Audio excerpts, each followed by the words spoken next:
Elsewhere, it isn't a happy start to the new year for thousands of traders in Ghana's capital, Accra, who are counting their losses after a devastating fire swept through Kantamanto Market early this morning.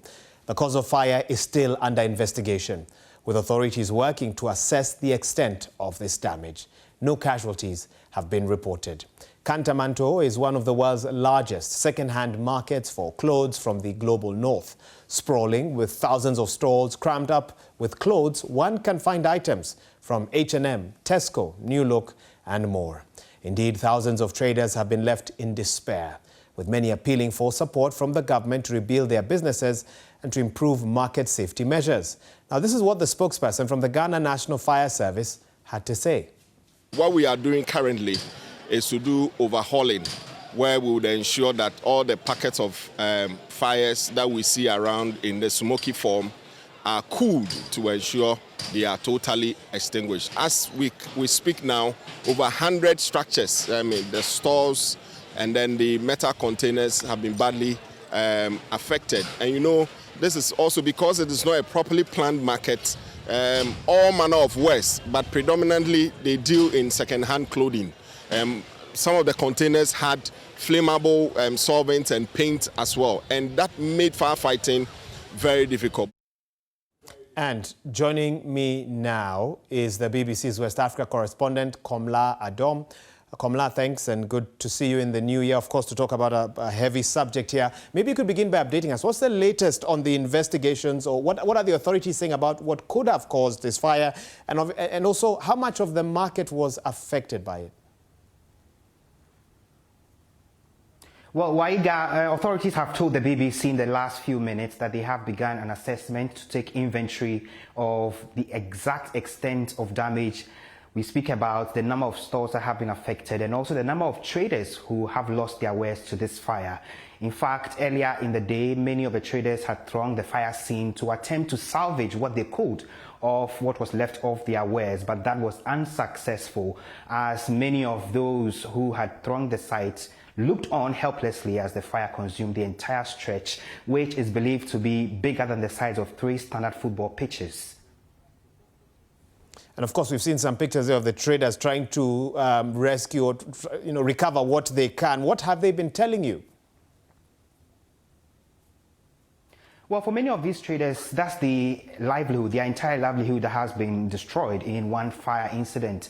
They say some of them have had to go to the bank to get loans to be able to run these businesses. And as you know, it is the largest textile market in the country, and so many of the traders or vendors come from all across the country to this particular location, the Kantamanto Market, to purchase second-hand or thrift clothing to sell, onward sale. And many of the celebrities have also been visiting this particular enclave to purchase used clothing and other clothing to reuse and repurpose them for fast fashion. They say that's all their livelihoods that have been lost on the first day of the year 2025, and they want the government to make an intervention by way of payment of compensation. A few hours ago, the Greater Accra Regional Minister Titus Glover and the Mayor of Accra both were at the fire scene to empathize with the traders and to also assure them that an assessment will be done, after which the incoming government will be recommended to pay some compensation.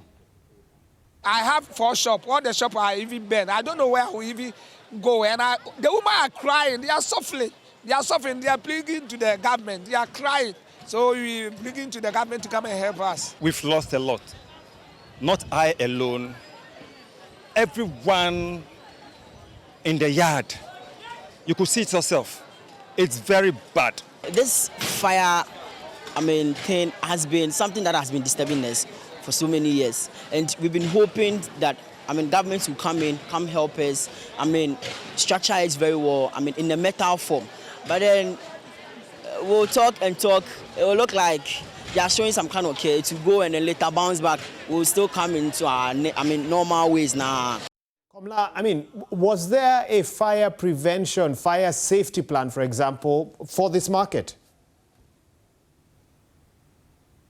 Waiga, there absolutely not. Many of the structures there, according to local authorities, are improperly planned, and structures that were put up without any proper structure. And so even the fire authorities tell us they had to struggle to assess the place when they received the distress call for the emergency that had happened on the dawn of Thursday. When they got to the sites, they had a hefty time to get through to fight the fire. According to many of the local authorities as well, these are structures that do not have metallic or block works, and so with the least trigger of a fire, it will completely go down in ruins, and that's exactly what happened. But local authorities say if the market is to be rebuilt, they will recommend that the local authorities ensure fire protection, fire safety, and surveillance cameras specifically to observe the activities in the market to prevent any such occurrences in future.